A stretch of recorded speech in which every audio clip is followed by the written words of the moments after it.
All right, we are within 2 weeks of a presidential election. Many are wondering if we are going to see a change of the guard, which would mean a different approach to military and working with allies. We also have some kind of a leak about Israel's plans coming out of the Pentagon and crazy words coming out of Kamala Harris. To help me go through all of that, I have Lieutenant Colonel Daniel Davis. Colonel Davis, thank you so much for joining me again. Hey, Stephen, thanks for having me back on. It's a delight to be here. Well, there's some mystery around who might be involved as the Pentagon leaker. Information was released about Israel's defense and attack plans with everything going on with Iran. There was a woman from Iran that was accused. Now they're backpedaling, saying it may not have been her. Based on the information that was released, any thoughts on who this Pentagon leaker could be? Yeah, I mean, obviously the list of folks that could have been a leaker is quite large. But there's a couple of things about this that make me want to lean more toward that this was an intentional administration leak as opposed to some whistleblower, because typically when you've seen whistleblowers, they have very targeted information that they put out, and usually it's a lot of it, like with the Discord leaks or with Chelsea Manning back in the day, where there was like a ton of stuff that they put out there, and it's very damning information here. This was very, very select. It was only 2 pages, and it didn't talk about anything that Israel was preparing to do in terms of a target list. It was only talking about preparations that we observed Israel making, and that they had been using lots of aircraft, assembling missiles, etc., giving the impression that something big was coming, but not stopping short of saying what that something was. And that would be consistent with an administration which has been utterly powerless to influence the Israeli government to do almost anything that we have wanted, potentially to say, hey, we could leak a lot more stuff if you don't start taking some of our reviews into account. Because look, the administration is very clear. We don't want a war with Iran. And I think that's one of the few things about the administration I do agree with. We don't want to expand the war, and certainly not one that we're going to get sucked into, because that would be just horrific for the region and definitely for our own national security interests. But when I've seen, like other leakers do this that want to harm somebody, there's a lot more damning information that could have been out there. So, for example, if it was this Iranian American that that many are accusing of having done this, I think if it was actually her, if she had access to top secret, she could have done a whole lot more and given more than just 2 documents, and something that was more illuminative and illustrative on what was coming, if that was the case here. But nevertheless, regardless of where it came from, the fact that it at least made its initial movement onto the public stream by an Iran-related associated organization, that is troubling, because if it was intentionally leaked, it was an interesting selection of where to leak it. And if it was just somebody else inside the Department of Defense that wanted to forestall this for some reason, it is troubling that they have access to somebody that's associated with Iran. One way or the other, this needs to be genuinely investigated, and that leak needs to be stopped.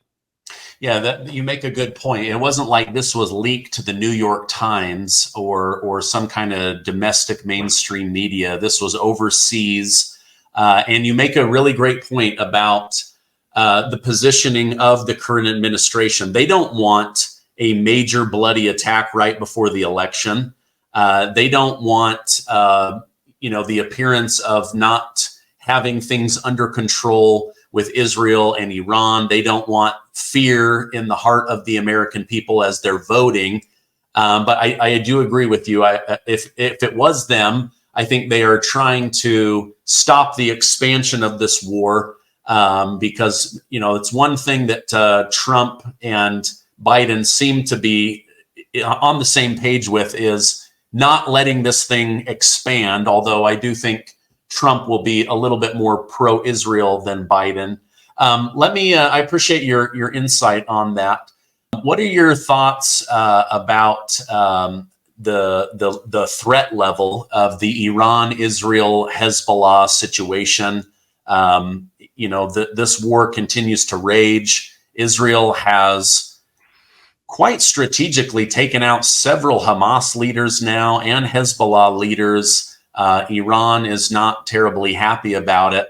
Where are we at with this conflict? What are your thoughts on the threat level? Yeah, now I have a lot more thoughts on this one. And I'll just tell you, as I've been saying from literally day one, that from the time that Israel first went into the Gaza Strip, when they first entered in, I think it was 5 or 6 days after 10/7 of 2023, that Netanyahu has his forces on a path to try and accomplish a political outcome that cannot and will not and has not succeeded.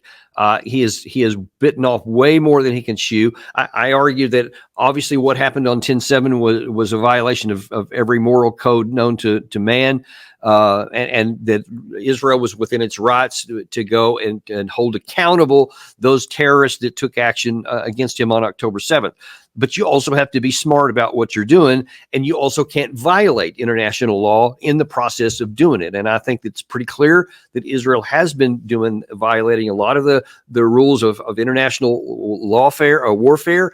And you just, with your own eyes, you can just see that tremendous numbers of civilians have been killed.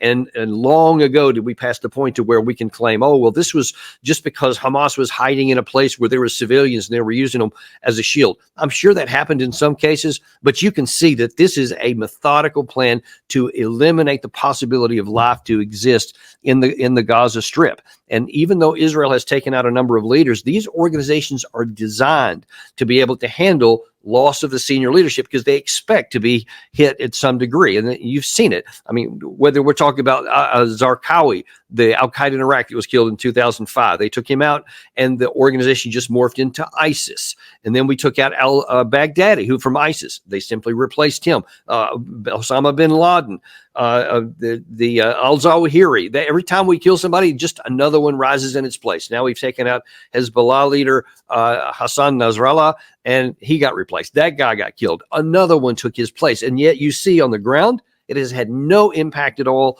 on either Hamas to continue fighting the Gaza Strip or Hezbollah to fight in southern Lebanon.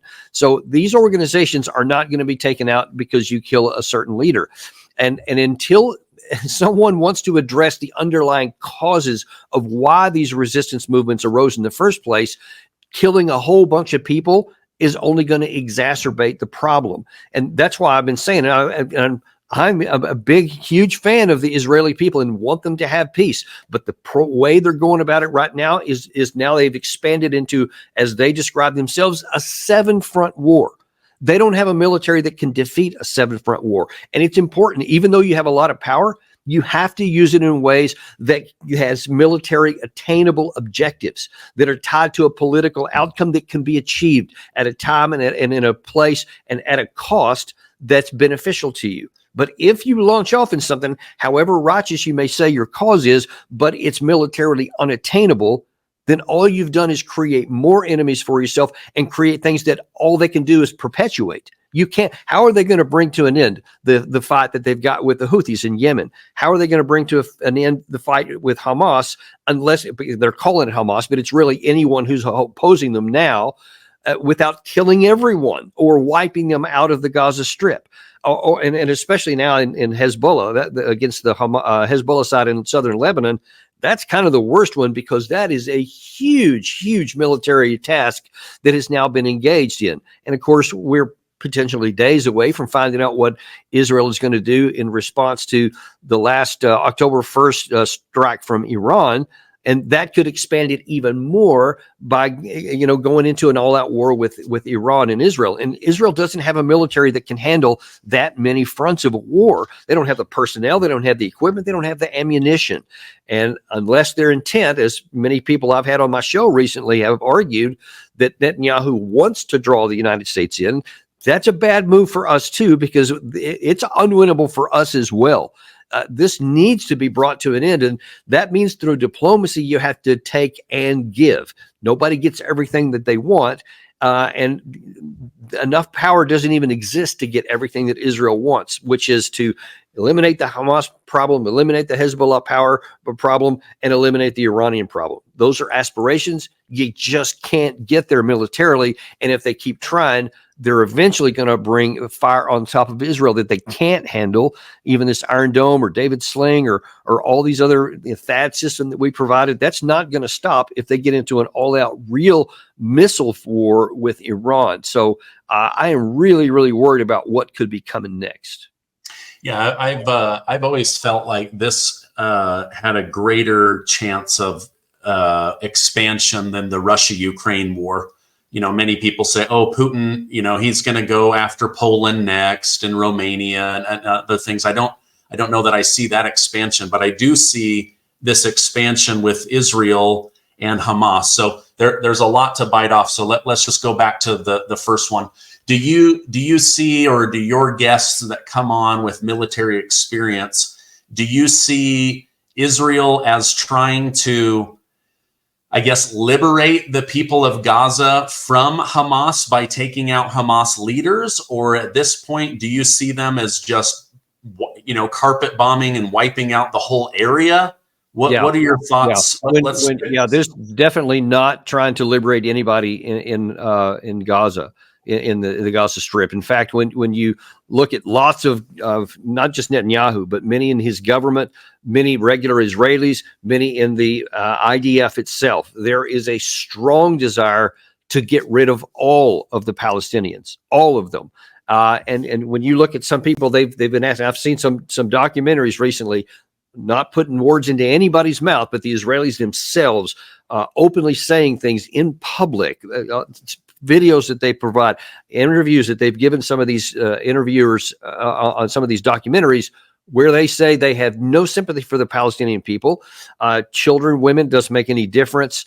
They don't consider it suffering. They don't consider their suffering. They say that they're all evil and bad, and they should all be eliminated. That there was a woman named Daniela Weiss, who's quite famous in Israeli circles, has been an Israeli settler in the West Bank, has been very active and outspoken about getting rid of all of the Palestinians in the West Bank. And now that she was part of a Likud party, an official Likud party meeting a couple of days ago, to where she says, yes, we want all of the Palestinians to be ejected from the Gaza Strip in its entirety, and then we'll resettle it from scratch, etc.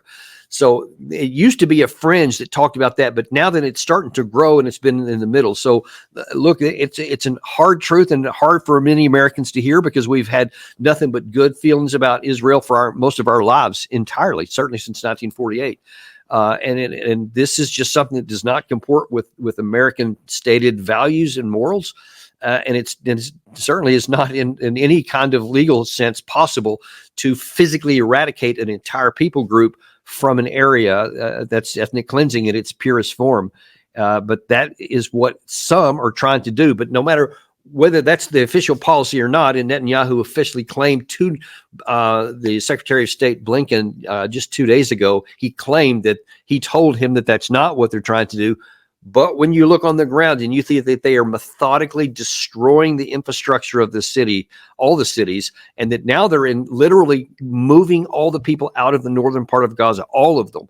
They said they are running them entirely out. And then they say that once they have cleared it and then they sure there's no Hamas, they'll let people back in. We'll see if they actually do. But there is a physical process right now to eliminate all of the people from the northern part of Gaza. Yeah, and honestly, I've seen the videos, I've seen photos. I don't know how anyone moves back in. It is so decimated. Right. It's like looking at old footage of World War II after they just bombed a city into oblivion. At the same time, I've had guests on my show that give the opposite perspective, where they say, how do you not take out a group of people that are hell-bent on your genocide and elimination? I mean, I try to put myself you know, sometimes we have bad feelings with Mexico, we have the cartel, but if suddenly the entire country of Mexico wanted to eliminate America and were willing to go to war, I don't know. This has been a hard one for me to cover. I don't know if it's been hard for you to cover as well. Well, except that that's not an accurate depiction, and I've heard that many times from many different people, and certainly you see it virtually every day on a lot of the Israeli media. That's not what the situation is. It's not as though out of nowhere Hamas had this horrible terrorist attack on 10/7. You have to look at what happened in the decades prior to that, where they have been trying to get freedom, but they have been kept in this box inside. A physical box inside of the Gaza Strip since. I think they've been totally shut off since 2007, have no freedom. And even in the summer prior to 10/7, there was so much violence against the Palestinian people. 223 were killed by the Israeli Defense Forces and settlers in both the West Bank and Gaza Strip in the summer before, while all kinds of people were protesting, et cetera, in Israel about Netanyahu's attempt to basically take over the judicial branch and have this reform that would have basically kept him out of jail. But while people were focused on that, there was all kinds of repression going on against the Palestinian people. And of course, this goes all the way back to the 1948 when they were literally ejected off the ground, off their territory, and killed in large numbers in the what's called the Nakba. So all that history is going into it. So it's not as though, like the Mexican situation, where just for no reason all of a sudden they rose up. This is a response to what happened prior to 10/7. Yeah. What about let's head up to Lebanon. Is this just more continuation of like a religious war, or is this now them feeling like freedom fighters on behalf of Hamas from the other side of Israel? Why the strong interaction between Hezbollah and Israel? Yeah, this is why I say that this is another one of the major, and even more so than the Gaza Strip, militarily unattainable. Israel has now, while they're still fighting in the Gaza Strip and they're still fighting the Houthis in Yemen, and they're still having the problems that they're having in the violence in the West Bank. Now then, they've opened up an entire new front, and it's important to say this is what they chose to do. They chose to engage in there. The Hezbollah side had been saying since 8 October, literally the day after 10/7, all the way through, that they were willing to have a negotiated settlement. They were willing to have a ceasefire as long as there was a ceasefire against the Hamas people and the people of Palestine. If they ceasefire, so too would this. So there was a diplomatic path, but Israel said, no, there's not going to be any ceasefire here, and we just want you to stop. And of course, they're not going to do that because it's a quid pro quo. So then Israel said, all right, then we are going to forcibly take you out. But listen, this militarily, forget about all the morality or anything else. This is about a 125-mile wide strip of land. And from where Israel has given instructions to the people of Lebanon to evacuate before bombs start falling is going in, I think, like 30, 40 miles deep into Lebanon, way beyond the Litani River, which is about 25 kilometers away. So there is a massive piece of land that Israel claims that it's going into.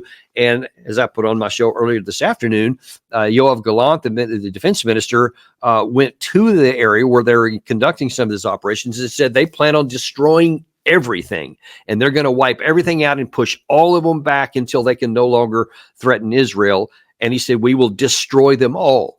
Well, you realize there's between 40 and 75,000, maybe even more than that, actual Hezbollah fighters, and they're scattered throughout the country of Lebanon. So you can't even push back a buffer and say that you have destroyed them because they'll just move beyond the other strip there. But even to do that part, which is a relatively limited objective of pushing a buffer zone back so that they're out of rocket range of the northern Israeli part where they've also had to have their people evacuated, is incredibly difficult because these defensive positions have been built for decades. Since the end of the second Israeli-Lebanon war, they have been expecting a new one. So they have these things outfitted. They have supplies. They have ammunition. They have water. They have food stored in these things, and they can fight a long time. They know the ground like nobody's business. And so far, Israel has had a very difficult time making incremental gains, and they've had a lot of casualties, even among their Merkava tanks, just like they did in the 2006 war. But that one only lasted 34 days. This one has no end state in mind. And it's been going on now for I think 16, 17 days, something like that. And they're still just making just a little bit of progress, nowhere near what they need to. I don't know how in the world you're able to sustain this. This would take multiple months, many, many months, possibly even measured in years, to be able to conquer all that territory and hold it. So you have to sustain that while you're still doing this other stuff against Hamas and the Strip and the Houthis and all that.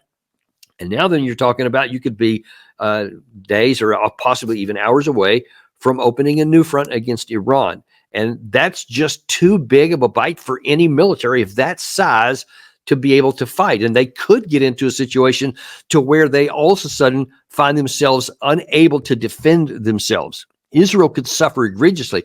If Iran gets into a fight and they say, all right, we're going to saturate your air defense with missiles of all these different kinds and tens of thousands of drones that they have to use. Israel doesn't have enough interceptor missiles. No matter how good Iron Dome is, no matter how effective THAAD may be, they're relatively limited in the number of interceptor missiles that they have. Once those are used up, even at 100% success rate, then that everything that follows that, and Iran does have a lot of them, those missiles are just going to hit with impunity.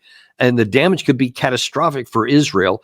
And then I don't know how you're going to maintain your forces up in Lebanon if you're all of a sudden your home front's getting hit. And this could go sideways pretty fast for Israel. That's why I wish that the United States would be a little more forthright in saying, hey, cut this out. We're not going to support it for your own good. I understand that you had Naftali Bennett, I don't know if you saw this last week, is just, eagerly and emphatically saying, hey, man, this is a once in a 50-year opportunity for us to get rid of all of our enemies. So we should go right after Iran, get their nuclear sites, get their energy sites, and take them out, which is never going to happen. You can hit a bunch of stuff. Israel has some obviously very impressive firepower, and they could destroy a great many things and could kill certainly a lot of people, maybe even take out a lot of leaders. You can't win a war that way, especially when there's thousands of kilometers between you and the enemy on the ground. You can hit them, but unless you have more missiles than all of the U.S. arsenal combined in what Israel has, you're never going to be able to win a war in the air, because that's not how wars are won. You'll have to go in on the ground, or then you're just going to open a new front, which has another war which has no end. And I just don't think Israel can fight wars that have no attainable objective indefinitely. Okay. Okay, let's move on to Iran.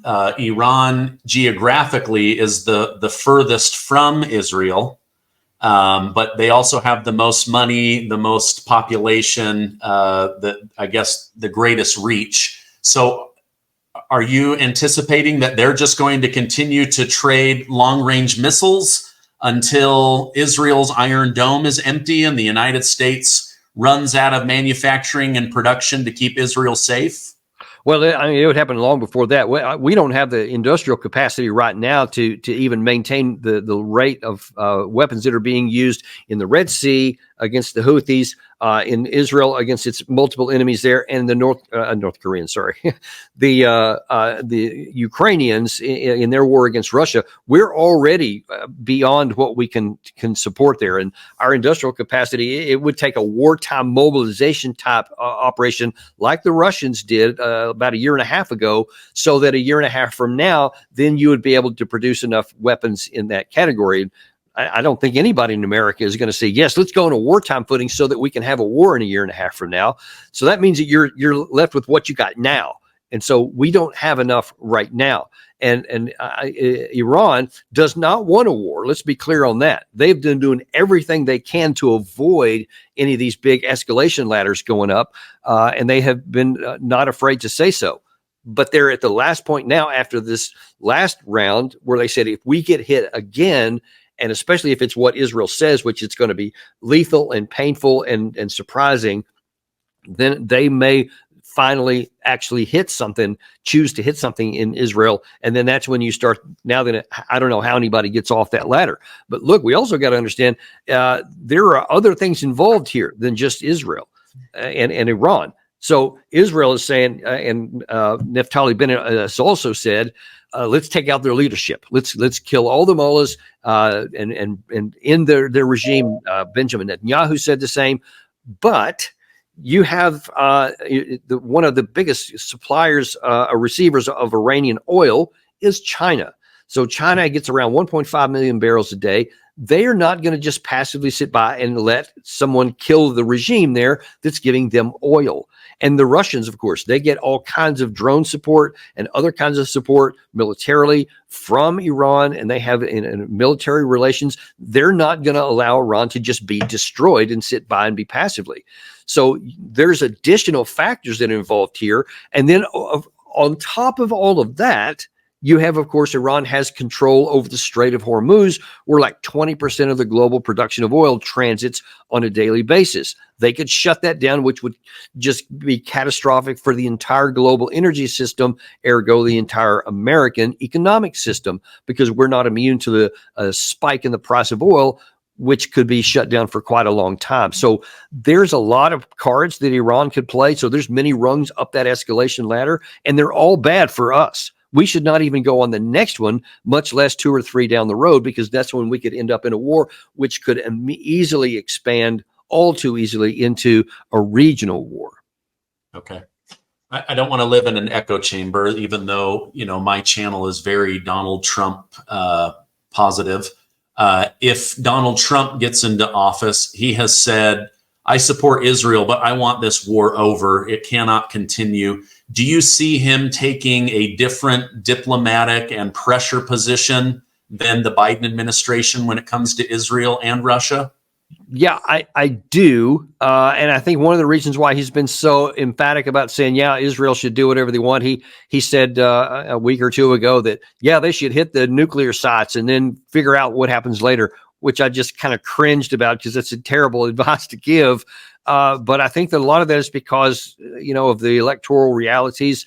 And if he says anything besides, complete support for what the Israeli side wants, he could take a big fundraising hit. And when you're talking about the Adelsons who provide, by reports recently, like $100 million to his campaign, that's going to have some impact. But his whole penchant has been from the outset, from the 2016 election forward, has been to avoid foolish wars. I mean, he has been against all of that. So I would imagine that if he gets back into the White House, he now can't run for another campaign. So he doesn't have to worry about getting reelected to anything.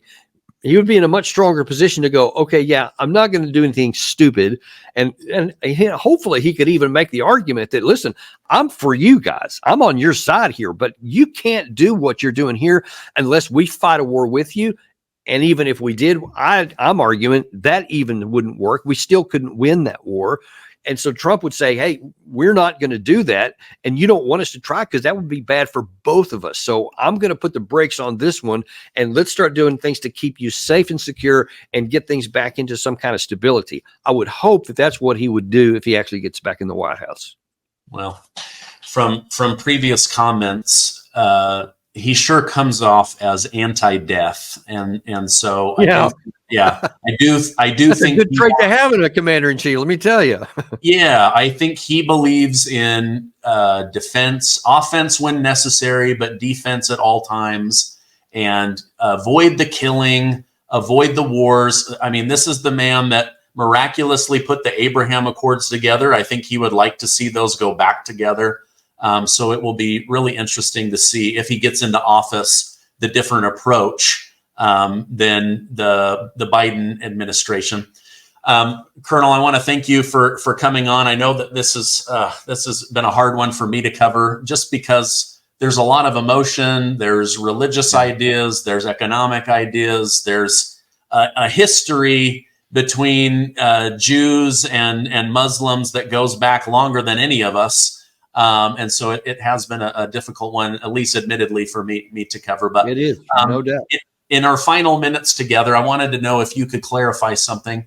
I'm seeing a story that has been split 2 different ways. Some people are saying North Korea has 10,000 boots on the ground fighting on behalf of Russia. Others say, no, that's a fake lie of a story. Can you confirm either way, any information you know about that? Yeah, I can tell you what I have seen. So you had Zelensky himself is where that 10,000 figure came from. And then they jumped it to 11,000 subsequent to that. He just claimed without providing any evidence that it was true. And of course, by all of his supporters, they immediately picked that up and spread it everywhere. I can tell you that I had lunch on Tuesday of this week with a member of the South Korean embassy here in Washington. And what they told me was that their evidence showed 1,500 what they thought was most likely special forces, North Koreans, but it was in the far east of the Russia, far from the front lines here at all. I'd seen some Americans who said, some American reports said the number was maybe 3,000, but also I think it was even Lloyd Austin publicly said that they were also in the far east at training bases and whatnot. So I have not seen anything other than Ukrainian reports that says that they were in the Kursk area. That they've been seeing. I know that there was some photographs of a flag which was allegedly in the Kursk area. I've also seen some people say that was geolocated in a completely different part of Russia, not anywhere near Ukraine. That I can't say with any confidence.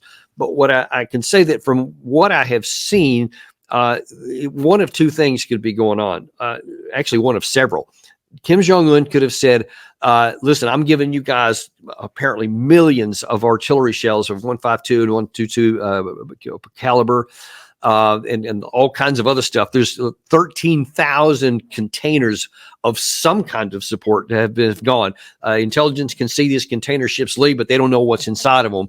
But the expectation is many, many millions of artillery shells on top of many things. That he could say, okay, I've given you guys this stuff. You've given me a few things in return, but I want you to help my military get better. So I'm going to send a cadre of leaders over there. So I want you to train them up in the modern techniques of warfare. What does the modern battlefield look like, so that we can then come back and kind of a train the trainer situation, and then take those lessons learned and improve the conventional capability of the North Korean army. That's certainly one possibility, and it's very plausible that they would want to do that. I mean, why wouldn't you want to take advantage of that for your forces?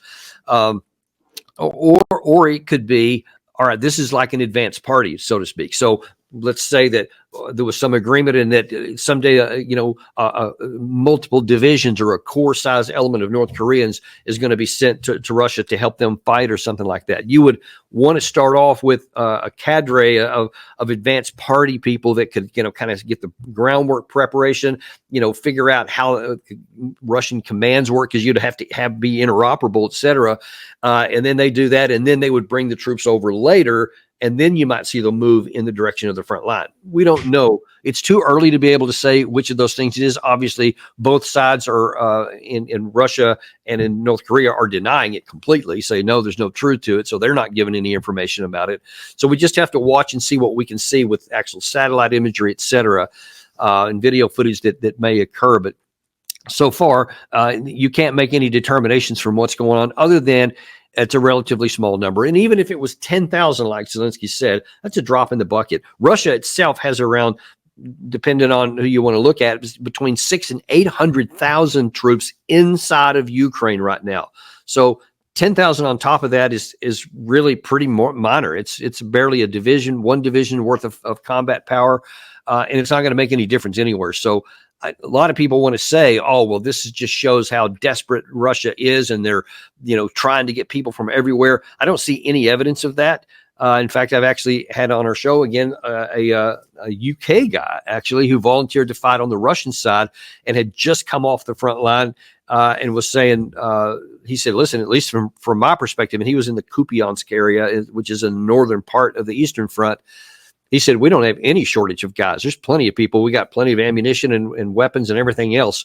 I asked him about the North Korean situation. He said, none of them have been here, and we haven't heard anything about them, but we certainly don't need them. Manpower is not a problem on the Russian side, as it certainly is on the Ukraine side. So I don't see any evidence that those things are right, and it's just too early to be able to say what those North Koreans may be doing there.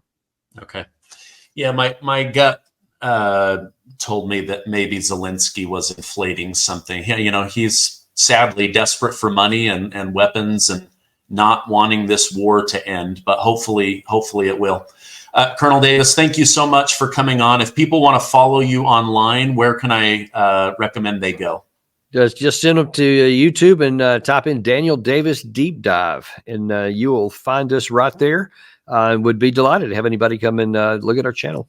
Okay, I'm going to put a direct link so they can find it easily. Thank you for all you do. Thank you for your service to our country. I hope you have a great rest of your day. Thank you very much, Stephen. I appreciate it.